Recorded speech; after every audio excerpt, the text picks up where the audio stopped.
Bismillah. Assalamualaikum warahmatullahi wabarakatuh. Waalaikumsalam warahmatullahi wabarakatuh.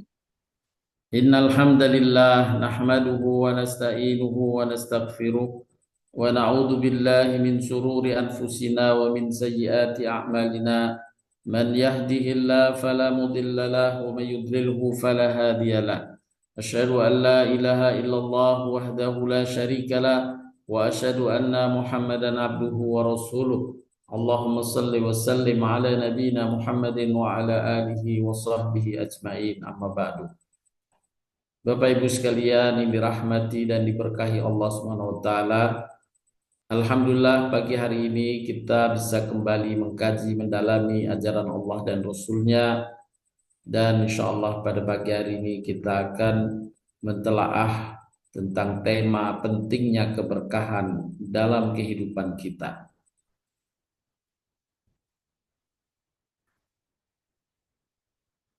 Makna berkah dalam Al-Quran dan As-Sunnah adalah langgengnya kebaikan, langgengnya karunia Allah Subhanahu wa taala yang telah dianugerahkan kepada hambanya. Artinya tetap bertahan nikmat itu. Juga bermakna bertambahnya karunia.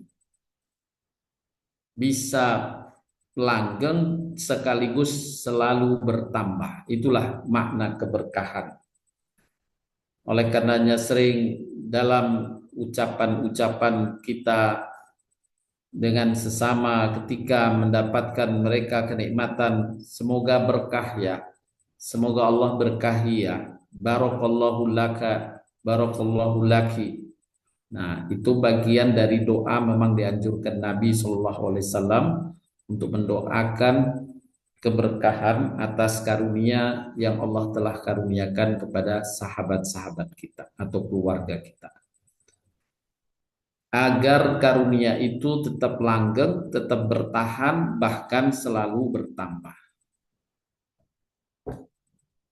Imam Ibnu Qayyim rahimahullah mengatakan maksud dari ucapan doa keberkahan mengandung arti pemberian kebaikan, yakni berupa terpeliharanya kelanggengan kebaikan itu dan bertambahnya kebaikan itu. Inilah yang disebut berkah. Seluruh kebaikan atau karunia dan keberkahan berasal dari Allah Subhanahu wa taala. Seperti juga tadi dalam lafaz zikir yang kita ucapkan, bismillahirrahmanirrahim, masyaallah, la yasukul khaira illallah. Bismillahirrahmanirrahim, maka min nikmatin faminallah. Semua kenikmatan adalah datang dari Allah. Semua kebaikan bersumber dari Allah Subhanahu wa taala. Itu semua atas kehendak Allah. Beberapa ayat berikut ini menjelaskan juga tentang hal itu. Wa ma bikum min nikmatin faminallah. Apa saja nikmat yang ada padamu, maka itu datangnya dari Allah. Dalam ayat yang lain, kul innal fadla biyadillah. Sesungguhnya karunia itu di tangan Allah. Allah memberikannya kepada hambanya sesuai dengan kehendaknya. Dalam ayat yang lain, wa in ta'uddu ni'matallahi la tuhsuha. Jika kamu menghitung nikmat Allah, tidaklah kamu sanggup menghitungnya. Tidak dapat kamu menghitungnya karena begitu besar nikmat Allah Subhanahu wa taala kepada kita. Ayat-ayat tersebut di atas menegaskan bahwa karunia, nikmat dan seluruh keberkahan berasal dari Allah semata. Inilah ucapan yang diabadikan dalam Al-Quran dari Nabi Yusuf. Hada min fadli Rabbi. Ini adalah karunia Tuhan.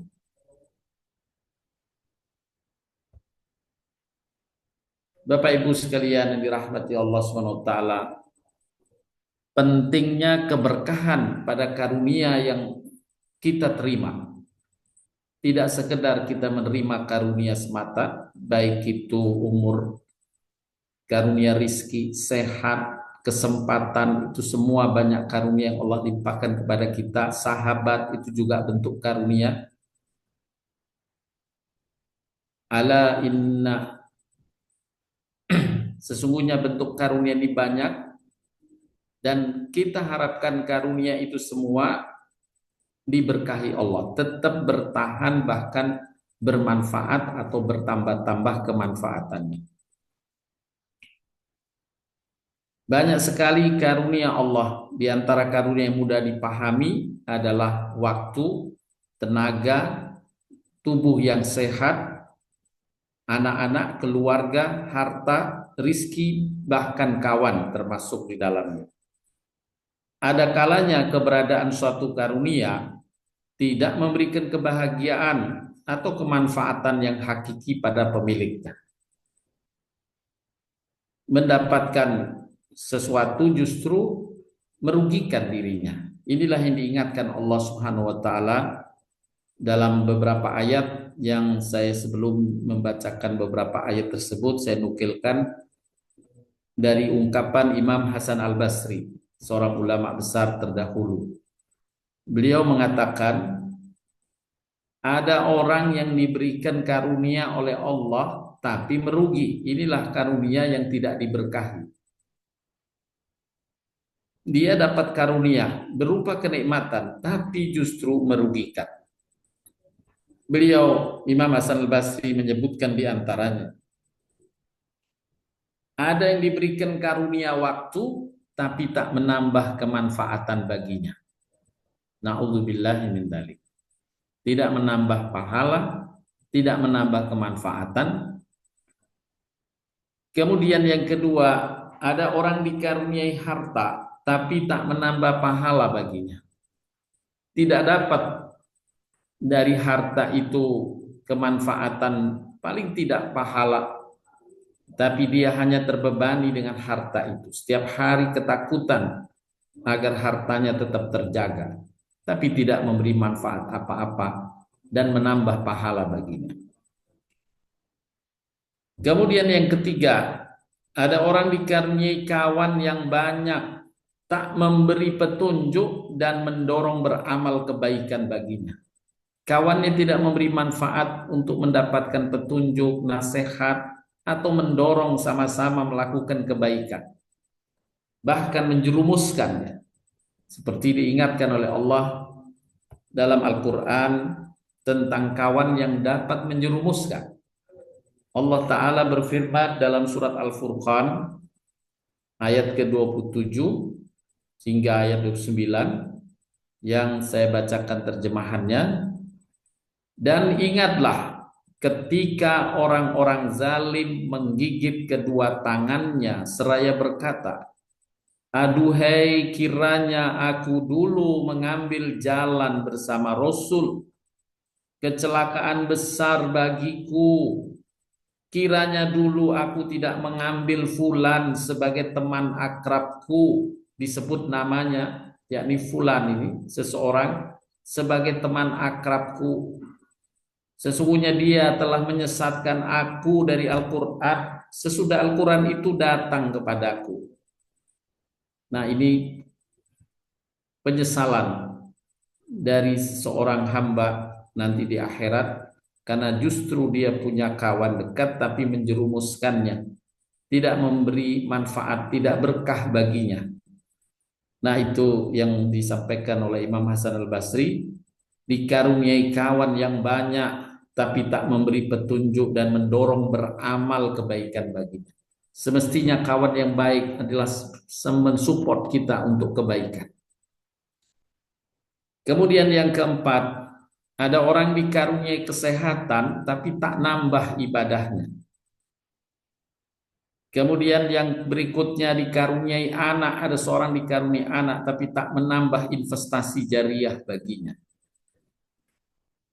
Kemudian yang keenam, masih bersama orang tuanya tapi tak bisa meraih surga melalui jalan yang mudah itu.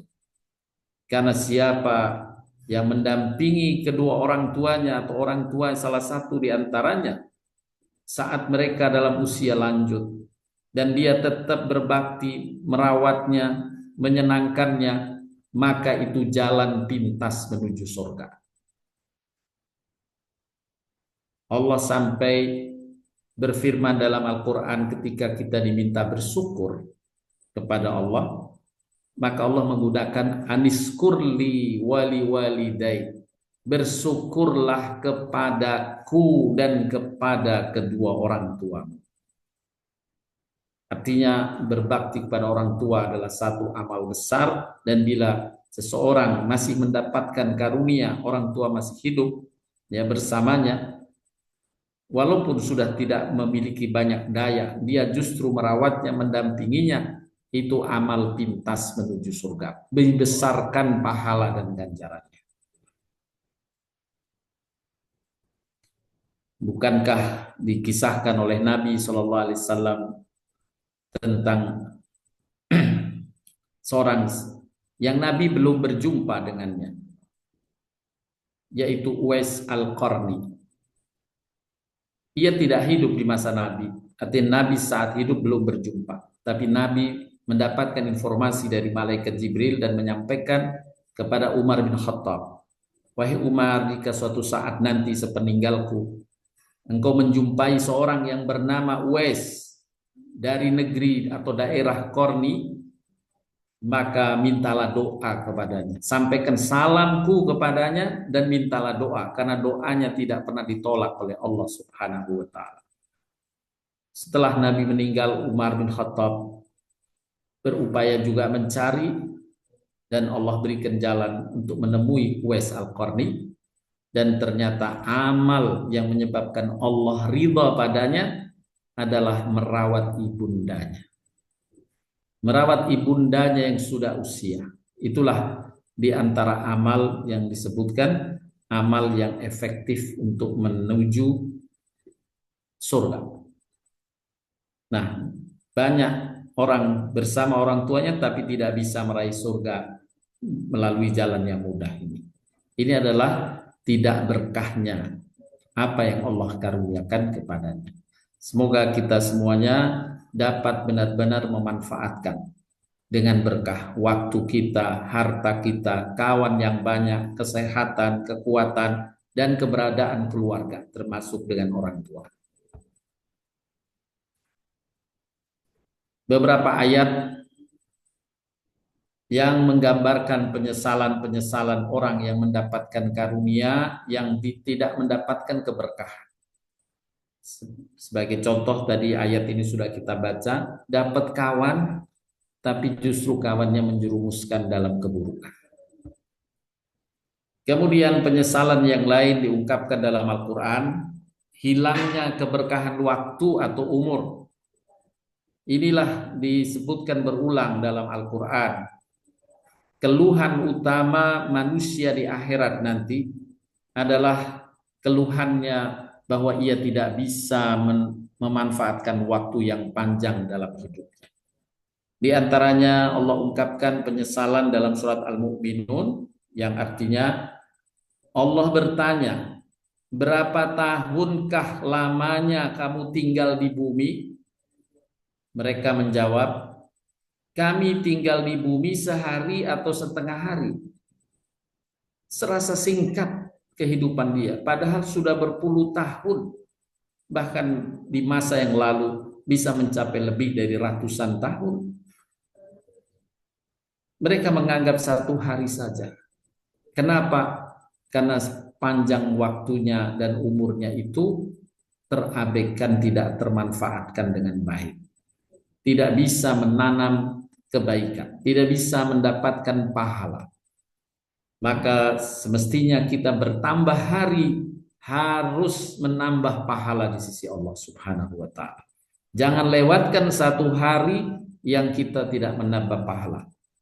Atau bahkan menambah satu hari, jumlah akumulasi pahala yang sudah kita raih bahkan berkurang. Na'udzubillahi min dzalik. Nabi SAW menyebutkan itulah orang yang celaka. Nambah hari tapi dia justru mengurangkan pahalanya. Dalam ayat berikutnya juga diungkapkan tentang penyesalan ini. Pada hari mereka melihat hari berbangkit itu, mereka merasa seakan-akan tidak tinggal di dunia, melainkan sebentar saja, yakni di waktu sore atau pagi hari saja. Begitu singkat waktu yang dia rasakan di dunia. Padahal sekali lagi panjang umurnya, tapi tidak termanfaatkan dengan baik. Ia hanya bisa menanam dosa, tidak bisa menambah tambahan pahala dengan tambahan waktu yang Allah karuniakan padanya. Ayat yang lain pada surat Ar-Rum Allah berfirman yang artinya, dan pada hari terjadinya kiamat, bersumpahlah orang-orang yang berdosa, mereka tidak berdiam di dunia melainkan sesaat saja. Nah, inilah penyesalan-penyesalan terkait dengan karunia waktu yang tidak diberkahi, yang tidak mendatangkan manfaat dengan bergulirnya waktu atau bergulirnya umur. Na'udzubillahi min dzalik.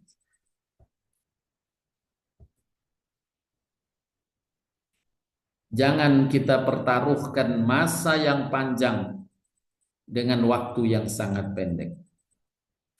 Waktu di akhirat itu sangat panjang, bahkan khalidina fiha abada, berkekekalan di akhirat itu. Dan yang berkekalan di akhirat, naudzubillah min dalik, ya, selain surga ada neraka. Finnar khalidina fiha, di neraka abadi atau di surga abadi. Wahadaina najdain, Allah telah tunjukkan dua jalan ini. Ada jalan yang menuju surga, ada jalan pula yang menuju neraka. Maka berjalanlah menuju surga. Ini adalah waktu yang sangat panjang berkekekalan. Jangan kita pertaruhkan dengan waktu yang sangat pendek di dunia. Allah Ta'ala berfirman, wa inna yauman inda rabbika ka'alfin sanatin mimma ta'udun. Sesungguhnya sehari di sisi Tuhanmu adalah 1000 tahun menurut perhitunganmu. Jadi kalau dikonversi penjelasan para ulama, kehidupan di akhirat termasuk di dalamnya di surga, 1 hari itu waktunya sebanding dengan 1000 tahun di dunia. 1 hari akhirat sebanding dengan 1000 tahun di dunia. Jadi kalau 1 hari akhirat 1000 tahun, 24 jam akhirat itu 1000 tahun, maka 2,4 jam akhirat, hanya 2,4 jam, kurang dari 3 jam, setara dengan 100 tahun dunia. Jadi umur kita yang mungkin anggap saja 100 tahun, itu di akhirat cuma 2,4 jam. 2,5 jam kurang lebihnya. Nah, ini satu gambaran yang Allah ungkapkan dalam surat Al-Hajj 47, bahwa ukuran akhirat itu dalam waktu 1 hari akhirat setara dengan 1000 tahun di dunia. Maka hendaklah kita mengejar akhirat, jangan sampai mempertaruhkan akhirat dengan dunia.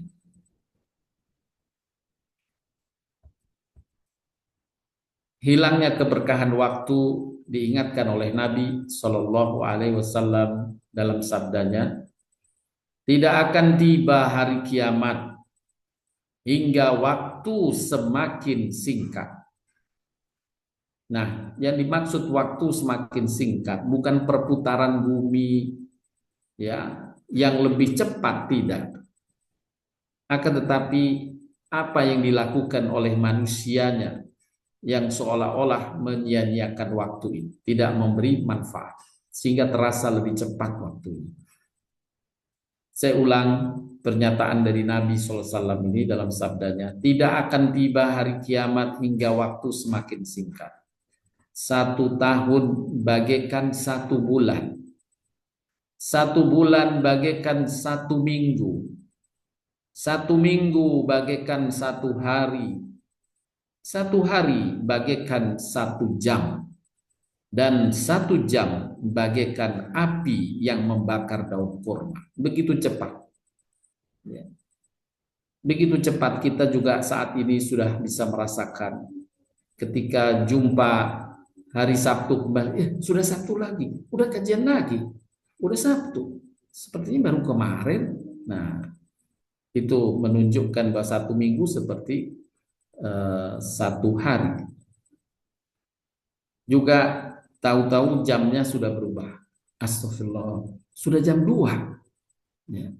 Sudah jam 2, jadi tidak terasa waktu bergulir, seperti juga disampaikan dalam sabda Nabi ini, 1 jam bagaikan api yang membakar daun kurma, 1 hari bagaikan 1 jam, tidak terasa kita lewat tahu-tahu sudah malam, dan 1 tahun bagaikan 1 bulan. Inilah ungkapan dari Nabi mengingatkan kita semua agar terus mengisi waktu dengan kebaikan-kebaikan, agar waktu yang dianugerahkan Allah kepada kita benar-benar bermanfaat. Para ulama diantaranya Qadi bin Iyad, Imam Nawawi menyampaikan atau menafsirkan singkatnya waktu dengan hilangnya keberkahan. Beliau menyampaikan pernyataan, maksud dari hadis tadi, singkatnya waktu adalah hilangnya keberkahan dalam waktu tersebut. Jadi bukan karena percepatan perputaran bumi yang lebih cepat, tidak. Tapi hilangnya keberkahannya. Sehingga 1 hari misalnya tidak mampu dimanfaatkan, melainkan seperti 1 jam saja.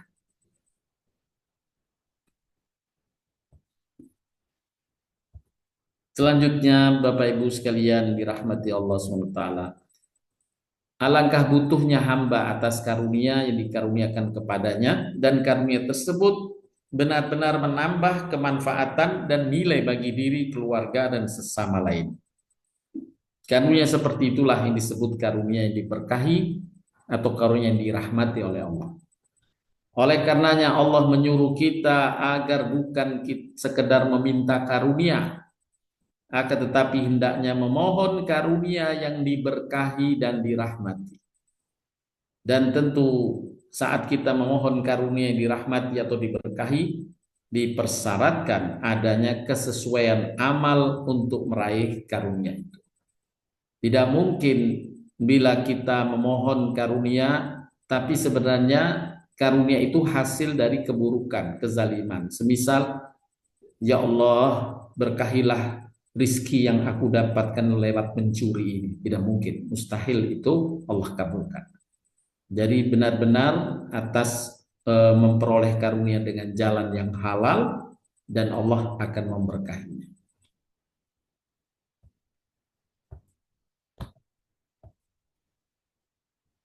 Bagi mereka yang memanfaatkan karunia sesuai dengan apa yang Allah kehendaki, itulah yang Allah limpahkan karunia kepadanya sekaligus berkah. Itulah kenikmatan karunia yang sesungguhnya yang kita harapkan, yang Allah terimakan kepada kita. Kita dikaruniakan sehat penuh berkah. Kita dikaruniakan waktu penuh berkah. Kita dikaruniakan rizki penuh berkah. Maka jika hal ini kita bisa yakinkan, maka Allah memerintahkan kita bergembira. Baru kita boleh bergembira atas nikmat itu. Qul bifadlillahi wa birahmatihi fabidzalika falyafrahu. Katakanlah Muhammad, dengan karunia Allah dan rahmatnya, hendaklah dengan itu mereka bergembira. Makna rahmat di sini Allah berikan untuk kemanfaatan bagi hambanya itu. Maka bila karunia itu mendatangkan manfaat bagi kita, bagi keluarga, bagi lingkungan, dan menambah pahala kita atas pemanfaatan karunia, maka itulah karunia yang dirahmati atau karunia yang diberkahi. Nabi Shallallahu Alaihi Wasallam bersabda berkaitan dengan keberkahan waktu bagi orang beriman. Dalam salah satu sabdanya, tidakkah aku beritahukan kepada kamu tentang orang yang paling baik di antara kamu? Para sahabat menjawab, ya wahai Rasulullah. Yakni Nabi menawarkan, maukah kamu Aku beritahukan orang yang paling baik di antara kamu, sehingga para sahabat menjawab, baik ya Rasulullah, kami mau. Nabi kemudian menjelaskan, orang yang terbaik di antara kamu adalah orang yang paling panjang umurnya di antara kamu dan paling baik amalnya. Subhanallah. Semoga kita dipanjangkan oleh Allah umur kita dan terus kita tetap bisa beramal kebaikan. Amin ya rabbal alamin. Kemudian Nabi juga menggambarkan bagaimana perolehan pahala dari Allah dengan tambahan umur 1 tahun saja yang diisi dengan kebaikan dalam iman tauhid. Sebagaimana Nabi ungkapkan dalam hadis beliau, tidak ada seorang pun yang lebih utama di sisi Allah daripada seorang mukmin yang diberi umur panjang dalam agama Islam, lalu ia isi umurnya untuk bertasbih, berzikir, bertahlil untuk Allah Subhanahu wa taala. Yakni berzikir, memuji Allah, ya, membesarkan Allah, maka inilah umur yang diberkahi. Bayangkan Bapak Ibu, Nabi hanya menyebut berzikir saja sudah memberi manfaat.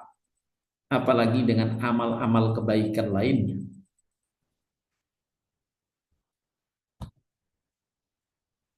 Penjelasan lebih lanjut dalam hadis Nabi, Rasulullah bersabda setelah ditanyakan kepada beliau, 2 orang bersaudara yang wafatnya berbeda 1 tahun. Berbeda 1 tahun. Nah, ini adalah dari sahabat Talha bin Ubaidillah, karena Talha ini bersahabat dengan 2 orang yang bersaudara ini, yang meninggal hanya beda 1 tahun.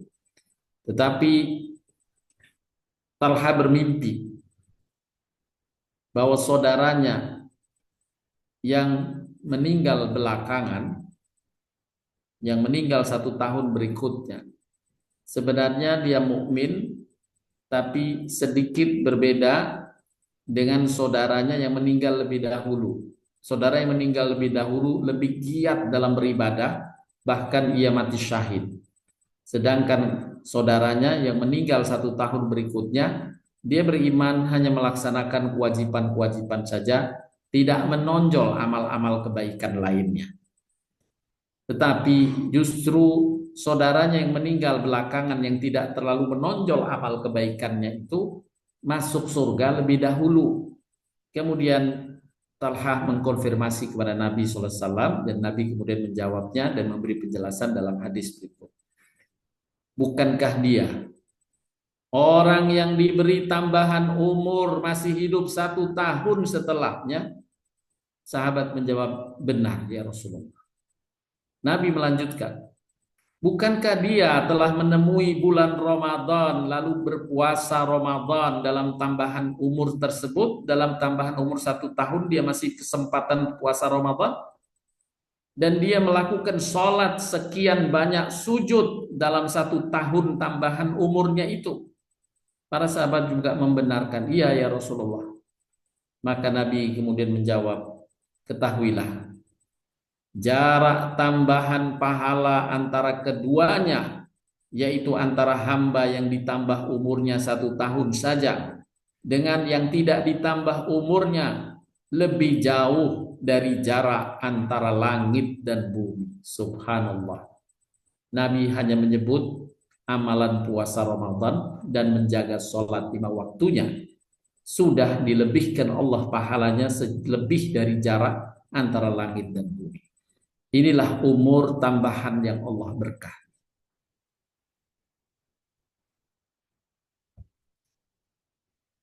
Bapak Ibu sekalian yang dirahmati Allah Subhanahu wa taala, sungguh keberkahan adalah satu nikmat yang didambakan oleh setiap hamba yang beriman.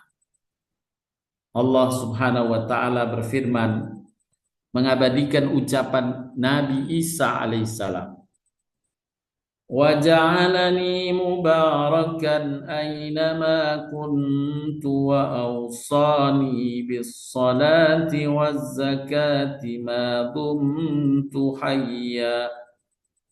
Dalam surat Maryam ayat 31 Allah mengabadikan ucapan Nabi Isa. Dan dia Allah menjadikan aku seorang yang diberkahi di mana saja aku berada. Di mana saja Nabi Isa berada, ia bisa beramal soleh. Ini yang dimaksud diberkahi di mana saja aku berada. Dan dia memerintahkan kepadaku mendirikan salat dan menunaikan zakat selama aku hidup. Jadi Nabi Isa pun sholat, Nabi Isa pun mengeluarkan zakat, itulah yang Allah perintahkan kepadanya. Dan ini pengakuan Nabi Isa yang diabadikan dalam surat Maryam ayat 31. Diberkahi maksudnya memberikan kesempatan baginya menjadi hamba yang bermanfaat bagi hamba lain dan mengajarkan kebaikan kepada mereka.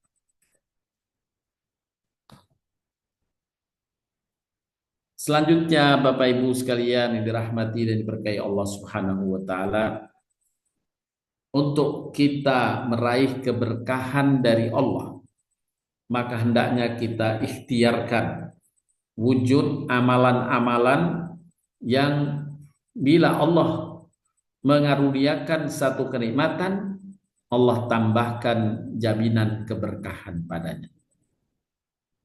Yang pertama, iman dan ketakwaan. Kita harus istiqomah dalam keimanan kita dan ketakwaan kita. Maka dengan iman dan ketakwaan, insya Allah apa yang Allah karuniakan, Allah tambahkan keberkahan di dalamnya. Sebagaimana Allah firmankan jaminan ini dalam surat Al-A'raf ayat 96. Jikalau sekiranya penduduk negeri-negeri beriman dan bertakwa, pastilah kami akan limpahkan kepada mereka berkah dari langit dan bumi. Nah, ini kunci utama kita meraih keberkahan, istiqomah dalam keimanan, ketauhidan kita, dan istiqomah dalam ketakwaan kita. Kita jalani apa yang Allah perintahkan berupa kewajiban-kewajiban, maka bila ada kesempatan pula kita menegakkan amal-amal sunnah yang telah ditoladankan oleh Nabi Shallallahu Alaihi Wasallam. Juga amal kesolehan diabadikan dalam surat Al-Kahfi, bagaimana Allah menjaminkan harta yang Allah karuniakan kepada seorang yang terus harta ini bermanfaat, terus terabadikan walau orang tersebut telah meninggal. Allah berfirman dalam surat Al-Kahfi menjelaskan, ini penjelasan ketika Nabi Musa alaihissalam dengan Nabi Khidir dimasuk suatu dusun, mereka meminta makanan dan minuman kepada warga dusun itu, tidak ada satupun warga yang menerimanya dan mengabulkan permintaannya.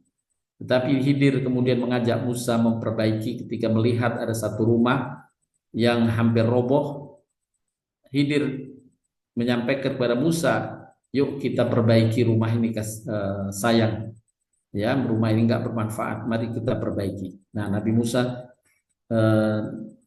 tentu, kenapa kita perbaiki? Kita minta makanan dan minuman saja ditolak, kenapa harus kita bercapek-capek merenovasi atau membangun rumah ini? Nah, kemudian Khidir tetap melakukannya, dan Allah menjelaskan, adapun dinding rumah itu adalah kepunyaan 2 orang anak yatim di kota itu, dan di bawahnya ada harta benda simpanan bagi mereka berdua. Sedang ayahnya seorang yang soleh, maka Tuhanmu menghendaki agar mereka sampai kepada kedewasaannya dan mengeluarkan simpanan harta itu sebagai rahmat dari Tuhan. Inilah harta yang diberkahi, walau orang tuanya sudah meninggal, tetap memberi manfaat pada anak cucunya. Itu berkat kesolehan. Kemudian yang berikutnya, pandai bersyukur. Hendaklah kita iringkan segala karunia Allah yang kita terima dengan rasa syukur kepada Allah Subhanahu wa taala. Wa in ta'addana rabbukum la in syakartum la azidannakum wa la in kafartum inna adzabi lasyadid. Ingatlah tatkala Tuhanmu menyampaikan, sesungguhnya jika kamu bersyukur, pasti kami akan menambah nikmat itu kepadamu. Berarti ada keberkahan.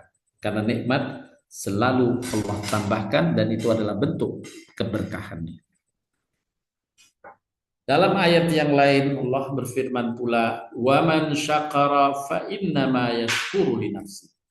Barang siapa bersyukur, maka sesungguhnya ia bersyukur untuk kebaikan dirinya sendiri, untuk kemanfaatan dirinya sendiri, yakni dia akan menerima kebaikan karunia yang Allah telah terimakan dan ia telah syukuri. Allah akan jaga nikmat itu, Allah akan selalu tambah nikmat itu. Itulah keberkahan. Siapa yang bersyukur, maka karunia yang Allah berikan Allah berkahi. Sebaliknya diingatkan agar kita jangan lalai dari rasa syukur. Karena itu menjadi sebab dicabutnya keberkahan, dicabutnya nikmat. Sebagaimana Allah kabarkan dalam surat An-Nahl 112 yang artinya, dan Allah telah membuat satu perumpamaan dengan sebuah negeri yang dahulunya aman lagi tentram. Rizki Allah datangkan kepada mereka secara melimpah ruah dari segenap penjuru dengan berkah. Ya, berkah seperti insya Allah negeri kita adalah bagian dari bukti keberkahan yang Allah limpahkan kepada bangsa kita, kepada negeri kita. Apa saja, pertanian luar biasa, perikanan luar biasa, kehutanan luar biasa, ya, sumber daya alam yang tak terhingga, tambang-tambang luar biasa. Ini karunia besar dari Allah Subhanahu wa Ta'ala. Rizki Allah datangkan kepada mereka secara melimpah ruah dari segenap penjuru dengan berkah. Akan tetapi kemudian penduduknya mengingkari nikmat-nikmat Allah. Karena itu Allah mencabut keberkahannya. Karena ia mengingkari nikmat-nikmat Allah, Allah cabut keberkahannya. Na'udzubillahi min dzalik. Semoga Allah menjaga negeri kita untuk selalu tetap diberkahi Allah Subhanahu wa Ta'ala. Karena itu Allah mencabut keberkahan sehingga merasakan kepada mereka pakaian musibah berupa kelaparan, ketakutan disebabkan apa yang selalu mereka perbuat, yaitu mengingkari nikmat-nikmat Allah, tidak bersyukur kepada Allah Subhanahu wa Ta'ala.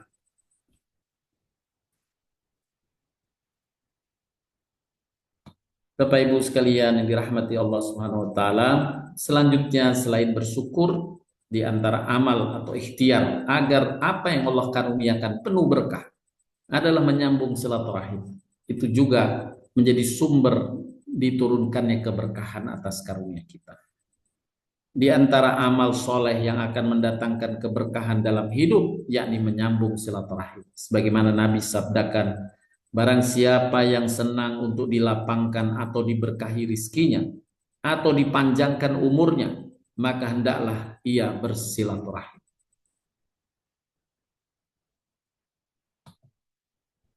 Kemudian berbakti kepada kedua orang tua. Nabi SAW juga bersabda, siapa yang ingin dipanjangkan umurnya dan ditambah rizkinya, maka hendaknya ia berbakti kepada kedua orang tuanya dan menyambung silaturahim kekerabatan. Berbakti kepada orang tua bagian amal, ikhtiar, wasilah untuk meraih keberkahan atas karunia dan nikmat Allah. Kemudian berikutnya amal yang juga mendatangkan keberkahan, banyak memberi manfaat pada sesama. Sebagaimana hadis ini sudah sering saya sampaikan untuk memotivasi kita bersama. Nabi SAW bersabda ketika beliau ditanya oleh sahabatnya, ya Rasulullah, siapa yang paling dicintai Allah? Dan amal apa yang paling dicintai Allah? Nabi menjawab, orang yang paling dicintai Allah adalah orang yang paling bermanfaat buat manusia. Dan amal yang paling dicintai Allah adalah kebahagiaan yang kau masukkan ke dalam diri saudaramu, atau kau menghilangkan suatu kesulitan, atau engkau melunasi hutang, atau engkau menghilangkan kelaparan. Memberi manfaat pada sesama, penuh berkah dari Allah Subhanahu wa Ta'ala. Di antaranya adalah menopang, memberi manfaat itu mensupport kebaikan, ya, sesama. Itu bagian dari amal memberi manfaat, yakni dengan memberikan pertolongan atau supporting atas kebaikan. Sebagaimana Allah firmankan dalam surat An-Nisa 85, man yasfa' safa'atan hasanatan yakul lahu nasibum minha. Al-ayat yang artinya barang siapa yang memberikan pertolongan yang baik, niscaya ia akan memperoleh bahagian pahala daripadanya. Pahalanya di copy paste hanya dengan mensupport kebaikan orang lain. Tapi jangan sampai mensupport keburukan orang lain, karena dosanya juga di copy pastekan pada kita. Ini juga wasilah untuk mendapatkan keberkahan dari Allah, mensupport kebaikan orang lain sebagai bentuk memberi manfaat pada sesama. Kemudian secara khusus juga disebutkan bersedekah.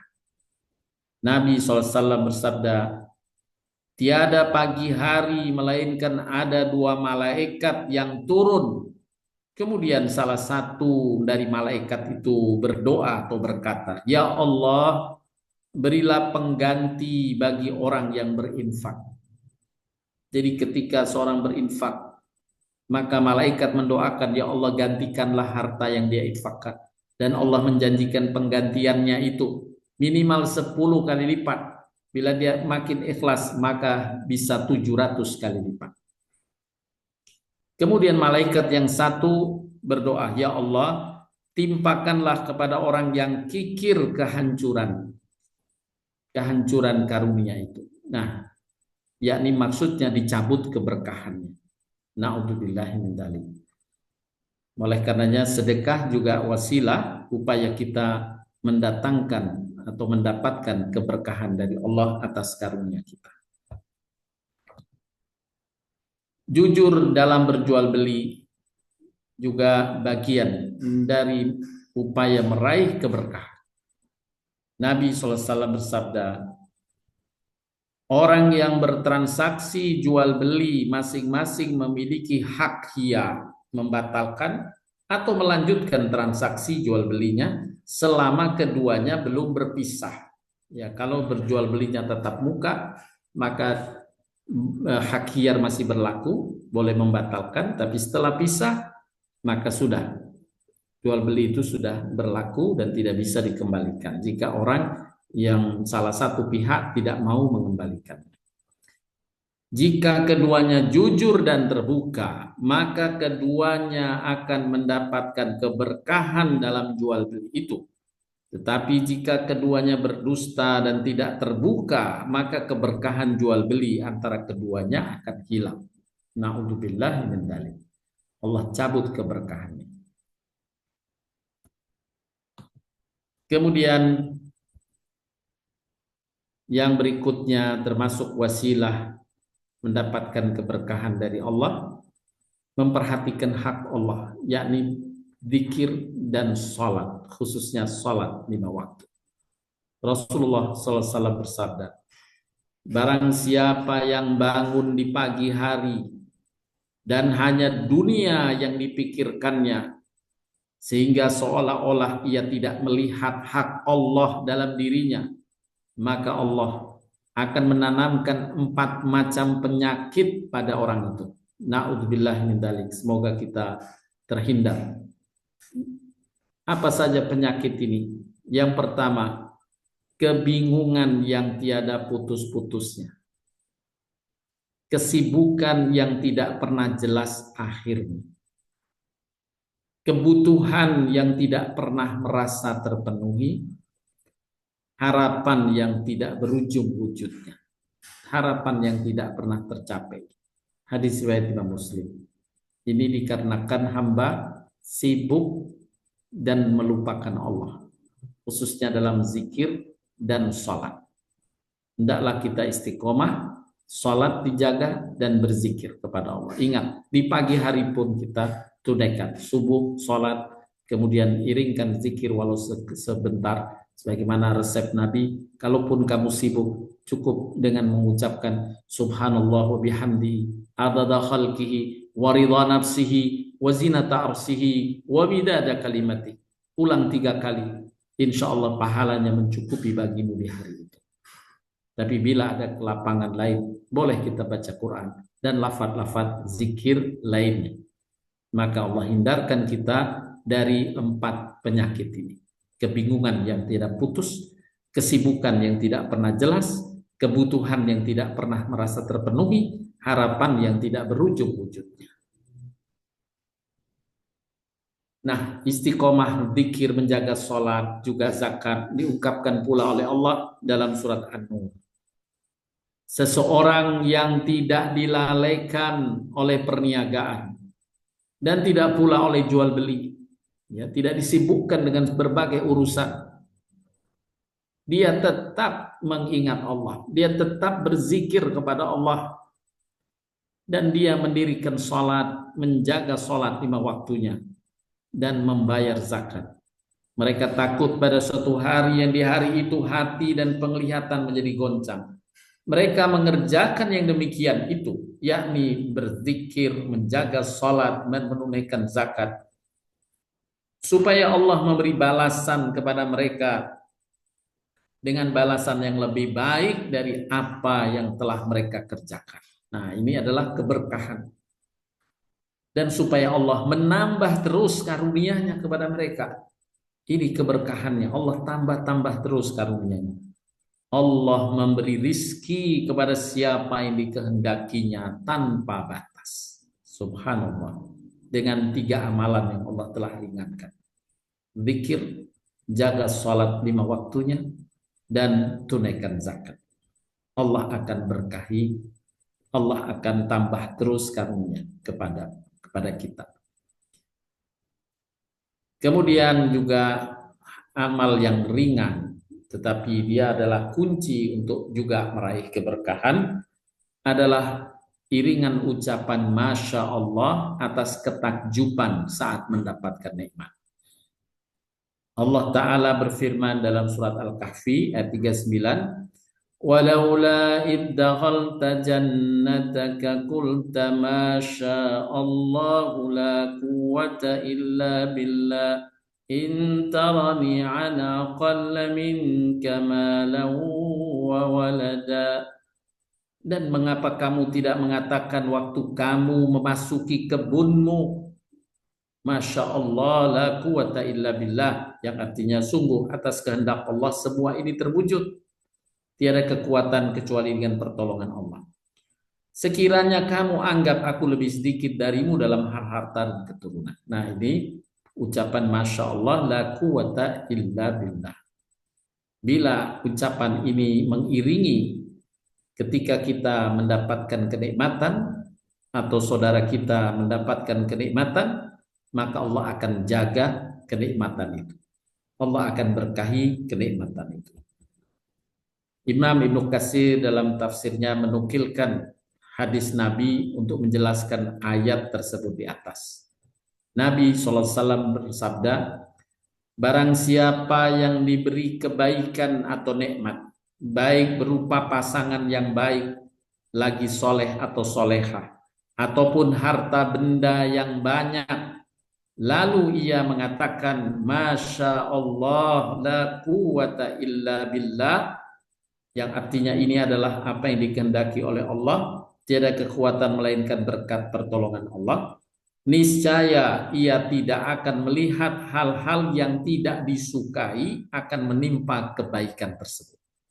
Dia akan menikmati benar-benar kenikmatan atas kebaikan atau karunia yang Allah timpa, yang Allah telah karuniakan padanya, yang saat dia menerima ia mengucapkan Masya Allah la quwwata illa billah.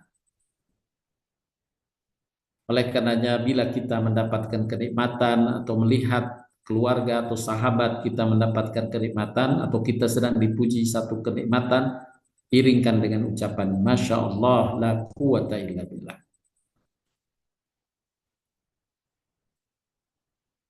Sebagai hamba yang beriman, Bapak Ibu sekalian, kita harus upayakan waktu bergulir seiring dengan makin bertambahnya pahala yang kita kumpulkan.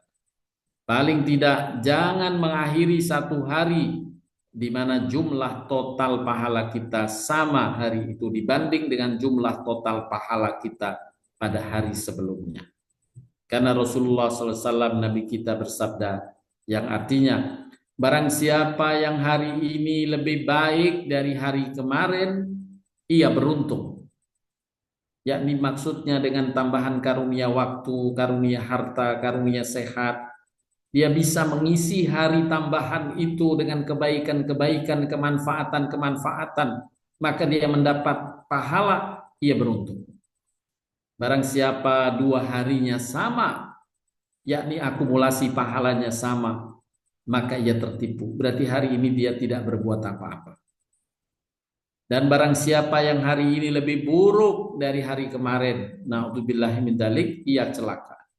Yakni justru hari ini dimanfaatkan banyak berbuat dosa sehingga tidak menambah pahala melewati satu hari, justru akumulasi pahala totalnya menjadi berkurang karena hari ini banyak berbuat dosa. Maka ia yang disebut Nabi sebagai celaka, mendapatkan tambahan karunia 1 hari, waktu dan kesehatan serta sumber daya lainnya, tapi tidak memberi manfaat baginya, menambah pahala.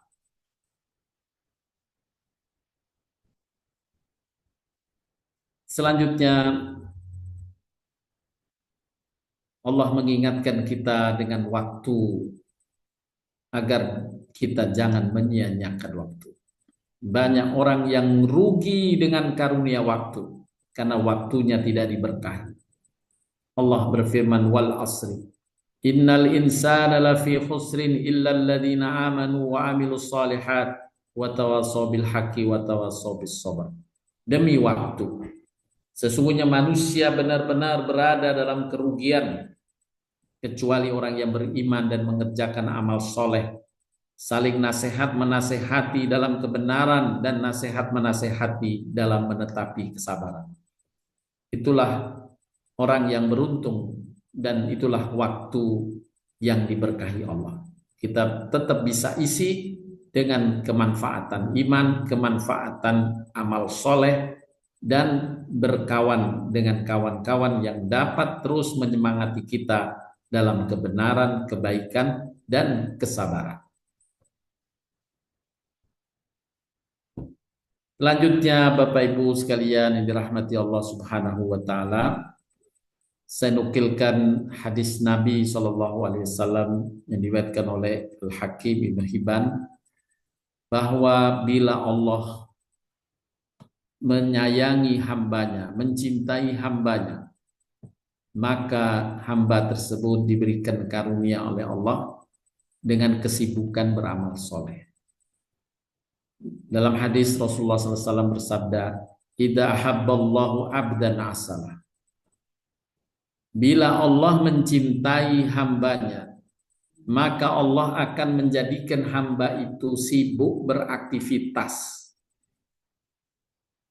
Para sahabat bertanya kepada Nabi, apa yang dimaksud beraktivitas, sibuk beraktivitas ini? Nabi kemudian menjelaskan, Allah akan memberikan taufik dan hidayah kepadanya untuk beramal soleh hingga tiba ajalnya, sehingga ridho setiap tetangganya dan orang-orang yang berada di sekitarnya. Yani tetap orang ini terus mendapatkan kesempatan memberikan kemanfaatan pada lingkungan, pada kerabat, pada saudara, dan semuanya. Dia disibukkan dengan urusan-urusan memberi manfaat pada sesama.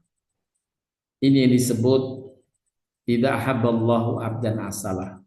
Bila Allah mencintai hambanya, maka Allah akan jadikan ia beraktivitas. Semoga kita semua mendapatkan karunia besar dari Allah ini berupa asalah, kesibukan untuk beramal soleh. Ya, ada orang yang sibuk tapi tidak bermakna kesibukannya itu. Tapi ada yang sibuk dan terus menanam pahala. Kita berharap kita disibukkan dengan terus bergulir waktu dengan kesibukan itu memperbesar pahala kita. Itulah kesolehan. Semoga kita semua selalu diberkahi Allah di mana saja kita berada, sebagaimana harapan dan apa yang diperoleh oleh Nabi Isa alaihissalam yang diabadikan dalam Al-Quran.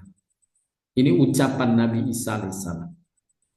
وَجَعَلَنِي مُبَارَكًا أَيْنَمَا كُنتُ وَأَوْصَانِي بِالصَّلَاةِ وَالزَّكَاةِ مَا دُمْتُ حَيًّا. Dan Dia Allah menjadikan aku seorang yang diberkahi di mana saja aku berada.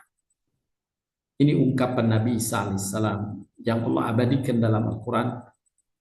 Dia Allah menjadikan aku seorang yang diberkahi di mana saja aku berada. Pasti memberi manfaat, berbuat kebaikan, walau hanya sekedar dengan lafaz zikir. Dan dia memerintahkan kepadaku, yakni Allah memerintahkan kepada Nabi Isa, mendirikan salat dan menunaikan zakat selama aku hidup, kata Nabi Isa. Jadi Nabi Isa jelas dia mengerjakan salat dan jelas pula mengeluarkan zakat.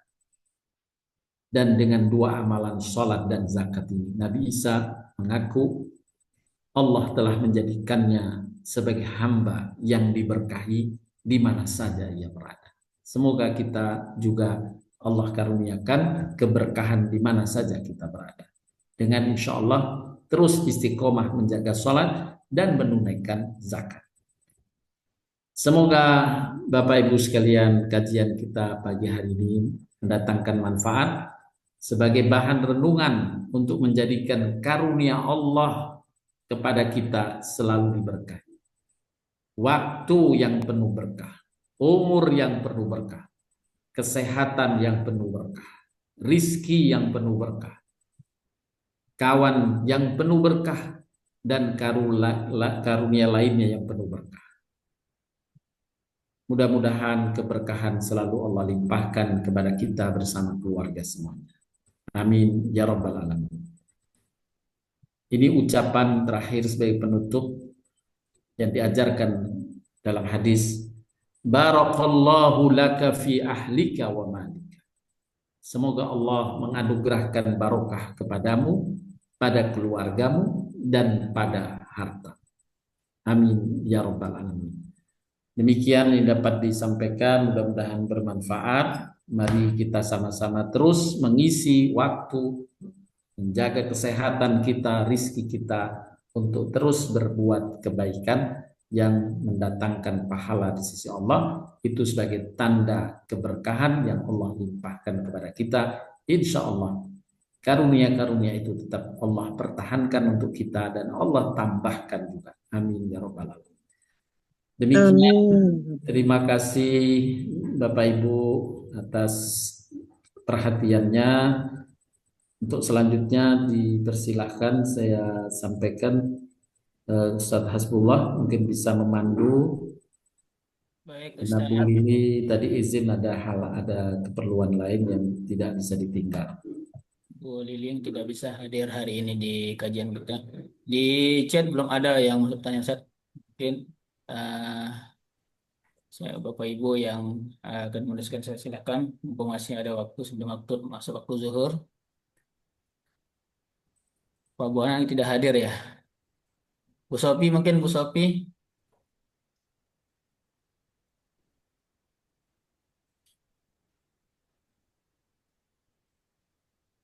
Assalamualaikum warahmatullahi wabarakatuh. Waalaikumsalam warahmatullahi wabarakatuh. Silahkan Bu Gomba.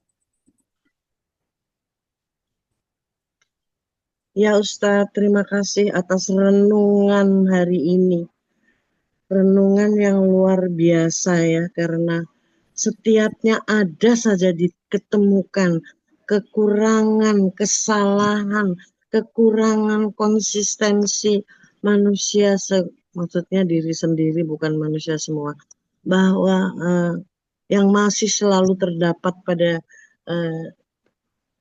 dirinya, begitu Ustadz. Baik. Nah, jadi antara 6 hal yang untuk mencapai keberkahan dan kerahmatan dari Allah Subhanahu wa Ta'ala, A, B, C, D, E, F, G itu 6 itu Ustadz, apakah nilainya sama? Beratnya itu sama. Karena kalau orang tua, anak, kesehatan, kawan, harta, itu insya Allah mudah atau susah itu insya Allah terjalankan secara biasa ya Ustadz. Ya. Tapi yang paling banyak godaan adalah waktu. Banyak sekali lagnya ya. Banyak sekali kekurangannya itu dalam malas, usaha nggak kuat. Ya, ada yang usaha kuat sekali dia memenuhi, wah, karena ada kewajiban dia. Tapi ada yang santai, nggak kuat. Terus tidak konsisten dalam waktu dan gemar menunda. Itu semua hal yang berat-berat dan sangat merugikan berkenaan dengan waktu, Ustadz. Baik. Bagaimana pendapat Ustadz tentang keresahan ini? Matur nuwun. Baik. Ya, yang pertama terkait dengan 6 hal yang Bu Gombat tadi sebutkan, itu bentuk-bentuk contoh bentuk-bentuk karunia yang tidak bisa dimanfaatkan dengan baik gitu, sehingga tidak mendatangkan keberkahan. Tadi waktu, harta, ya, kawan yang banyak, kesehatan anak, kemudian kebersamaan dengan orang tua. Nah, itu kadang kita dapatkan tapi tidak menambah pahala. Nah, itu dicontohkan bagaimana kita harus terus tapi kalau yang Bu Gombat tadi sampaikan terkait dengan waktu, ya, memanfaatkan waktu itu sebenarnya banyak ruang yang kita bisa lakukan. Makanya tadi dengan amal-amal yang disebutkan, mensupport kebaikan saja itu sudah berarti memanfaatkan waktu. Ya. Mensupport Kebaikan, ya. Kan berarti kita alokasi waktu karena banyak kemanfaatan waktu itu, ya. Kita bisa manfaatkan mensupport kebaikan. Mensupport kebaikan misalnya kita dengan HP saja, ya. Kita memanfaatkan HP 10 menit, ya. Kita telepon mungkin kerabat atau sahabat atau teman yang kita tahu dia sedang memerlukan suatu, kita telepon, kita berikan support kepadanya, ya. Apa yang dibutuhkan? Oh, gini, ini support. Jadi kita menghabiskan waktu mungkin 10 menit, tapi pahalanya juga pahala support sebagaimana yang Allah langsung menjelaskannya dalam Al-Quran tadi, surat An-Nisa ayat 85. Saya ulangkan surat An-Nisa 85.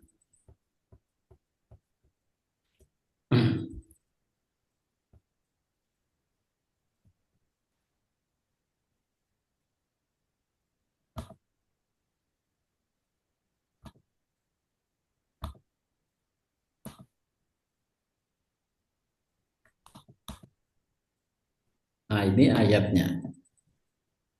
Barang siapa yang memberikan pertolongan yang baik, supporting untuk kebaikan orang lain, niscaya ia akan memperoleh bagian pahala daripadanya.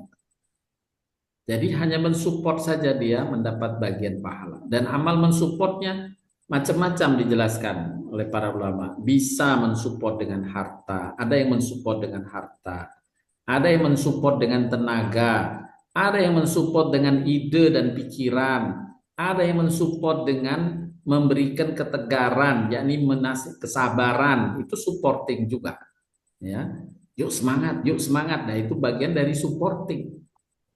Ya, itu bagian, bahkan ucapan kebaikan untuk menyemangatinya itu bagian dari supporting. Nah, jadi sebenarnya ringan. Ya, kita bisa pilih apa yang bisa kita lakukan. Yang penting kata Nabi Sallallahu Alaihi Wasallam, hendaklah setiap waktu bergulir, misalnya dalam satuan satu hari lah gitu ya. Nabi menyebutkan satu hari satuannya. Jangan sampai terlewat satu hari engkau tidak menambah satu pun poin pahala. Nah, itu Nabi sudah memberikan keringanan. Ya. Dan kemudian dijelaskan oleh Nabi SAW lebih lanjut. Satu hari saja kamu menjaga sholat 5 waktu, udah berjubel itu pahalanya. Udah besar itu pahalanya. Ya, hanya sholat 5 waktu, mensupport sesama, membahagiakan sesama, itu amal-amal yang tidak kita sadari, sesungguhnya kita sedang menanam kebaikan, menanam pahala atau mendapatkan pahala, dan saat itu sesungguhnya Allah ridha untuk memberkahi karunia terhadap kita. Masya Allah. Begitu Bu Gomba. Iya Bu Ustadz. Gomba, saya Kemudian, jawab lagi, Masya Allah. Bu Gomba sudah menerapkan barusan dengan ucapan Masya Allah. Semoga kita semua terlimpahkan berkah dari Allah Subhanahu wa Ta'ala. Insya Allah, Insya Allah. Terus Ustadz, Ya, bagaimana mungkin, ini bukan sebab menentang ya Ustadz ya, cuma ya. ingin keterangan. Bagaimana mungkin setiap hari harus bertambah? Kalau orang umur 50, 60, 70 udah 365 hari kali 70 tahun. Loh, kebaikan nambah terus sampai akhir. Makanya paling enggak kan tetap baik ya Ustadz ya. Nah, Dan ketika tetap baik itu ya, tetap disebut tertipu. Lah kok malah tertipu gitu loh Ustadz. bukan yang dimaksud tertipu, ini saya contoh tadi ilustrasinya. Nah, ini ilustrasinya Bu. Jadi misal akumulasi pahala dari sejak kita kecil, ya, ada dari kecil. Pada hari A, misalnya hari Sabtu ini, misalnya hari Jumat kemarin. Hari Jumat kemarin akumulasi pahalanya itu 1000 satuan pahala. Ada 3 orang ini misalnya, sama 1000 satuan pahala. Sampai hari Sabtu kemarin, dia sejak kecil. Nambah hari ini, hari Sabtu. Nah, nambah hari ini ada 3 kemungkinan. Ada orang yang bisa nambah 20 satuan pahala. Sehingga sore hari nanti atau malam hari, ya, malam hari jumlah total pahala, akumulasi pahala sejak dahulu dengan tambahan hari ini, hari Sabtu, 1020 satuan pahala. Itu sudah dianggap beruntung. Misalnya hari ini dia sholat saja sudah beruntung, tidak melakukan dosa besar, dia sholat saja dia beruntung. Apalagi dengan amal-amal zikir, baca Quran, ikut pengajian, ya, berbuat manfaat pada sesama, senyum pada sesama ketika berjumpa. Nah, itu kemanfaatan yang besar, pasti dia beruntung. Nah, kemudian kategori yang kedua, kata Nabi, kemarin dia akumulasi pahalanya 1000 satuan pahala. Hari ini 0. 0 ini bisa dia tidak berbuat apa-apa, bisa juga berbuat kebaikan seperti halnya sedekah. Dia sedekah hari itu tapi mencaci orang yang disedekahi, jadi dosa, hilang pahalanya. Ya kan Allah berfirman, jangan kamu bersedekah dengan menyakiti orang yang kau sedekahi, karena itu menghilangkan pahala. Jadi bersedekah tapi karena mulutnya menyakiti si penerima, hapus lagi amalannya, jadi 0 lagi gitu. Ya, terus jelas dia tidak, hari itu tidak sholat, ya, berarti tidak nambah pahala, nambah dosa dan sebagainya. Atau sholatnya sholat subuh, duhur, asar, maghrib, isya enggak, ya, seperti itu. Sehingga di total akumulasi hari itu, hari Sabtu, misal hari ini, dia tidak nambah pahala, impas antara dosa dan pahalanya hari itu. Maka akumulasi pahalanya ya dari sejak kemarin itu tetap 1000. Ini yang oleh Nabi dikatakan tertipu. Kenapa tertipu? Oh, dia dapat sumber daya yang banyak untuk mendapatkan pahala, waktu, kesehatan, peluang sudah diberikan oleh Allah, rizki diberikan oleh Allah. Kok nggak nambah satupun pahala? Nah, ini dia tertipu karena menyia-nyiakan sumber daya. Nah, yang ketiga, kemarin akumulasinya 1.000, tambahan hari ini ada minus pahala dosanya, malah ada tambahan dosa, pahalanya minus. Sehingga diakumulasikan, ditimbang antara dosa dan pahala, totalnya menjadi 999. Kemarin sudah akumulasi sejak kecil dia sudah 1.000, hari ini berkurang menjadi 999, maka ini yang oleh Nabi disebut celaka.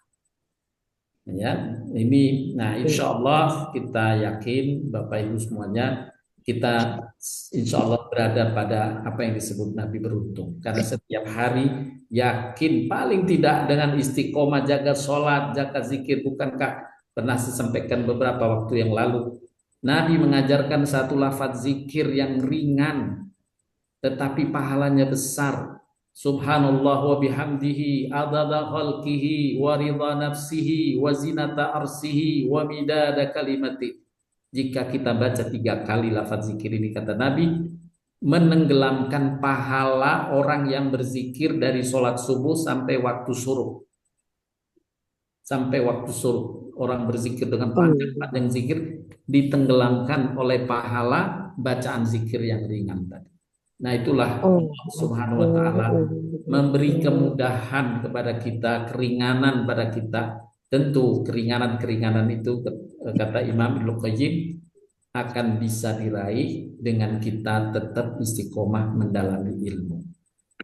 Kalau tidak dapat ilmunya, kita tidak dapat kiat-kiat semacam itu. Kiat-kiat semacam itu untuk menambah pahala adalah dengan ilmu. Seperti tadi, orang yang tidak tahu tidak bisa memanfaatkan lafaz zikir tadi. Padahal itu hadis sahih yang menjelaskan langsung dari Nabi. Lafaz zikir ini 3 kali menenggelamkan bacaan yang panjang. Bila kita sedang sibuk dan sebagainya, tidak berkesempatan zikir panjangnya, cukup dengan mengulang 3 kali lafaz zikir tadi. Begitu Bu Wamba. Inggih Ustadz, matur nuwun, terima kasih. Semoga kita mendapat selalu keteguhan untuk tetap melakukan hal-hal yang sudah dijelaskan dengan super jelas. Amin. Insyaallah berkah semuanya insyaallah. Wassalamualaikum. Waalaikumsalam. Assalamualaikum. Waalaikumsalam. Terima kasih Pak Farhan. Silakan Bu Sofi. Begini Pak, mengenai tadi yang dijelaskan soal qaulidina fiha, panjang rahmat yang diberikan Allah kepada kita yang berikhtiar, selalu beriman, ya yang macam-macam sekali tadi sumbernya Pak.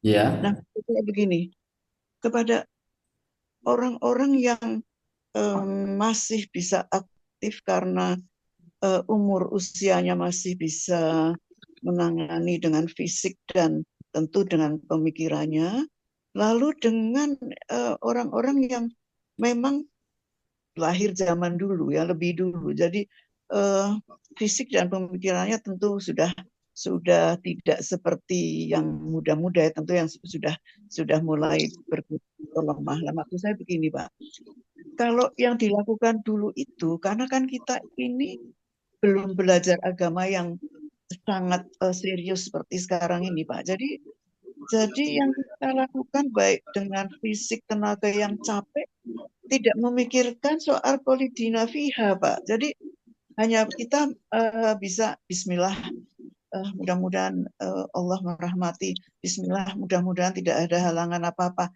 Jadi tidak dilengkapi dengan zikir-zikir atau pengetahuan agama yang sekarang ini.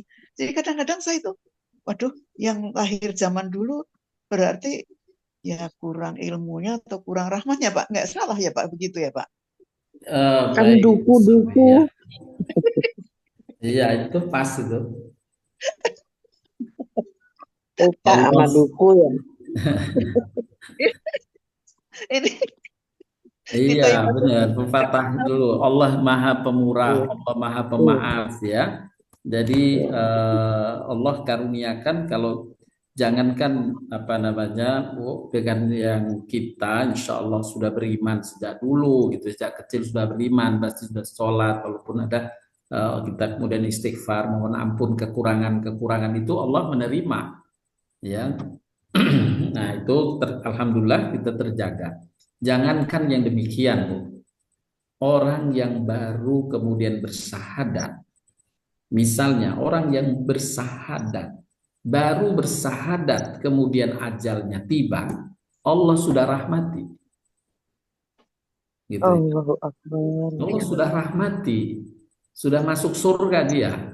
Walaupun belum banyak beramal, baru bersahadat saja, karena pintunya surga itu kan syahadat. Ya. Iya. Nah, di situ artinya Allah Maha Penyayang. Ketika kita disadarkan, mungkin ketika sudah mendapatkan kesempatan, peluang, hidayah, taufik tadi, wah begini ya, aduh sayang dulu, nggak perlu mikir yang dulu, sudah duku-duku bengkuang.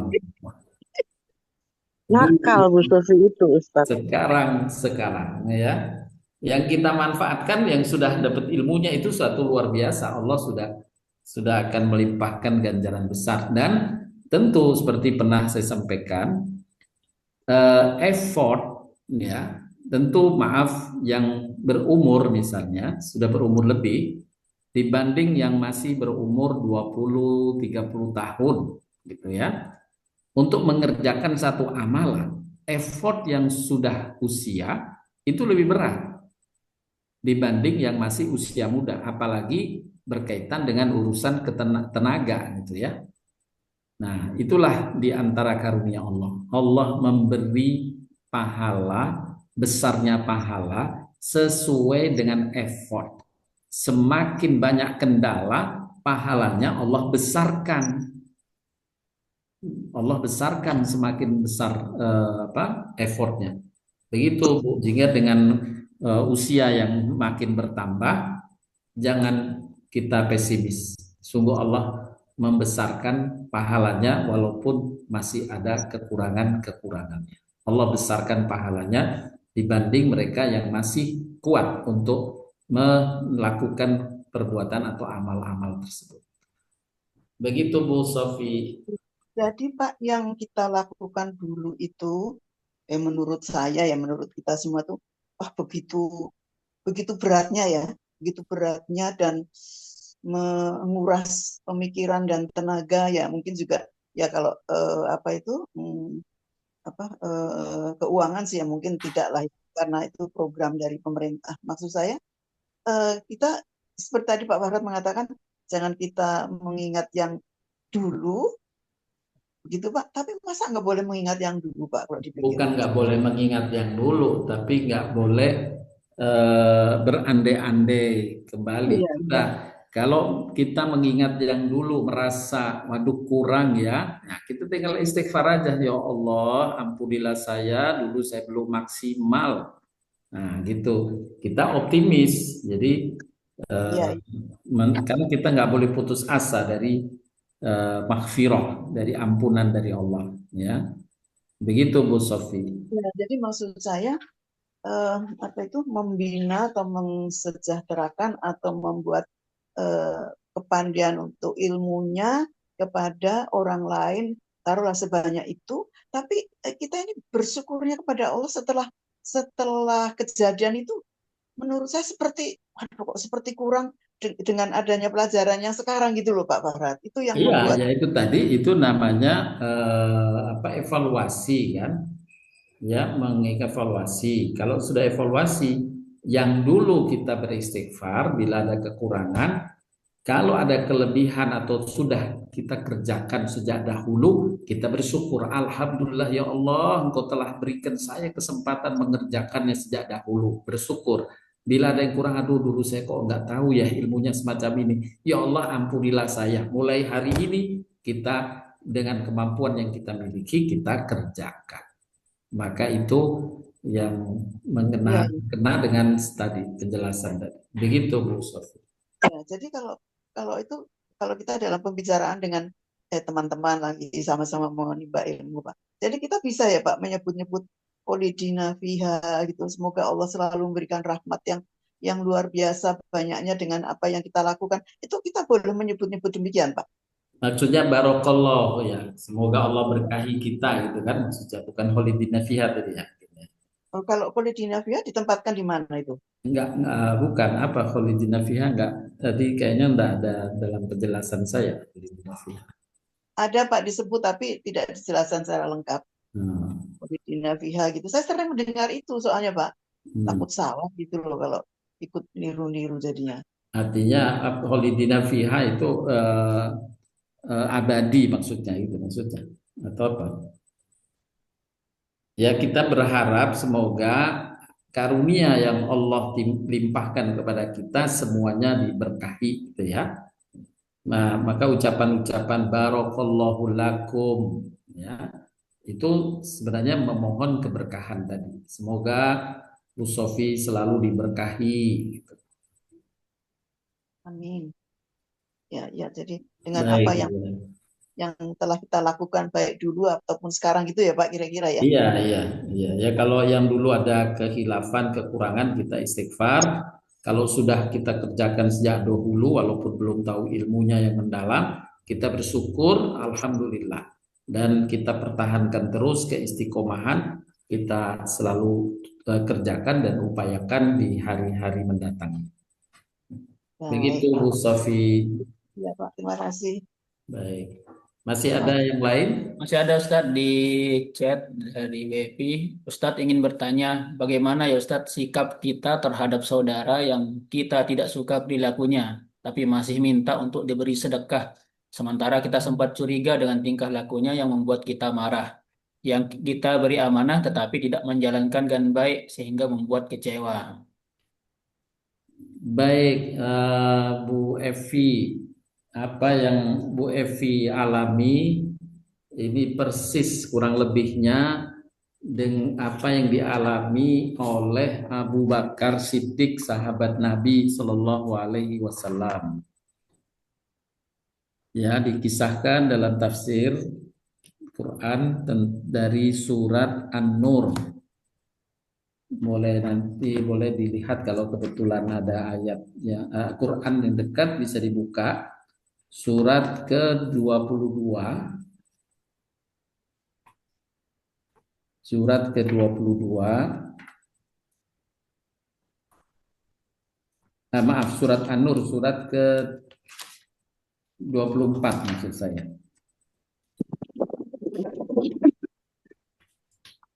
Surat 24 ayatnya 22 Bu Evi. Saya jelaskan dulu asbabun nuzul dari turunnya ayat ini,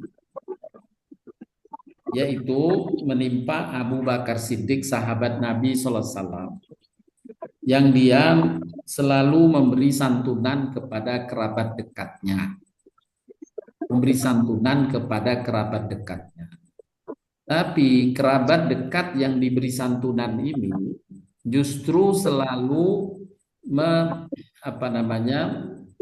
menyebarkan keburukan atau memfitnah ya keluarga Abu Bakar, sehingga Abu Bakar mendengar bahwa ternyata yang menyebarkan fitnah ini justru dari kerabat dekatnya yang dia bantu setiap waktu. Maka Abu Bakar marah. Nah, Abu Bakar marah sambil bersumpah, demi Allah, saya tidak akan bantu lagi dia. Nah, itu sumpahnya Abu Bakar kurang lebihnya. Nah, ketika Abu Bakar bersumpah semacam itu, Allah turunkan malaikat Jibril menyampaikan wahyu kepada Nabi Muhammad SAW, yaitu ayat surat 22 surat 24 surat An-Nur ayat 22. Sekarang Wefi sudah bisa saya bacakan terjemahan dari ayat ini. Allah berfirman yang artinya, dan janganlah orang-orang yang mempunyai kelebihan dan kelapangan, orang-orang yang mempunyai kelebihan dan kelapangan bersumpah bahwa mereka tidak akan memberi bantuan kepada kerabatnya, kepada orang miskin dan orang-orang yang berhijrah pada jalan Allah. Dan hendaklah mereka memaafkan dan berlapang dada. Apakah kamu tidak ingin bahwa Allah akan mengampunimu? Dan Allah Maha Pengampun lagi Maha Penyayang. Nah, ini langsung disampaikan oleh Nabi karena malaikat Jibril berpesan sampaikan kepada sahabat Abu Bakar. Asbabun nuzulnya karena itu langsung Abu Bakar mendengar, Abu Bakar pun membatalkan sumpahnya untuk menyambut seruan Allah akan mendapat ampunan yang besar dari Allah dan itu sangat dibutuhkan. Jadi itu amal utamanya, ya amal utamanya semacam itu. Itu bonusnya dari Allah jika kita bisa melakukan kemaafan dan berlapang dada. Yang kedua, di bawahnya masih dibolehkan, di bawah itu, untuk memberi pengajaran pada orang tersebut, ya supaya tidak terus berulang, kita bisa memberi pengajaran. Artinya tetap memaafkan, berlapang dada, tapi kita memberi pengajaran, tidak misalnya tidak memberinya, ya tidak memberinya karena berulang tadi tidak memberi, tapi kita sudah memaafkan saja. Kita butuh kemaafan dari Allah untuk kita, maka maafkanlah, tapi boleh kita tidak memberinya. Begitu Bu Evi. Iya Ustadz, takutnya kalau kita kasih juga takutnya dia tuman, jadi merasa dia nggak apa-apa gitu. Iya, yaitu pengajaran dibolehkan, tidak apa-apa. Ya, Iya, tidak apa-apa, tapi tidak usah dendam lagi. tidak dendam. Pokoknya sekarang saya tidak memberikannya lagi, misalnya begitu. Untuk pengajaran kepada yang bersangkutan. Ya. Ya, baik Ustadz. Sama-sama. Terima kasih. Sama-sama Bu Evi. Masih ada lagi?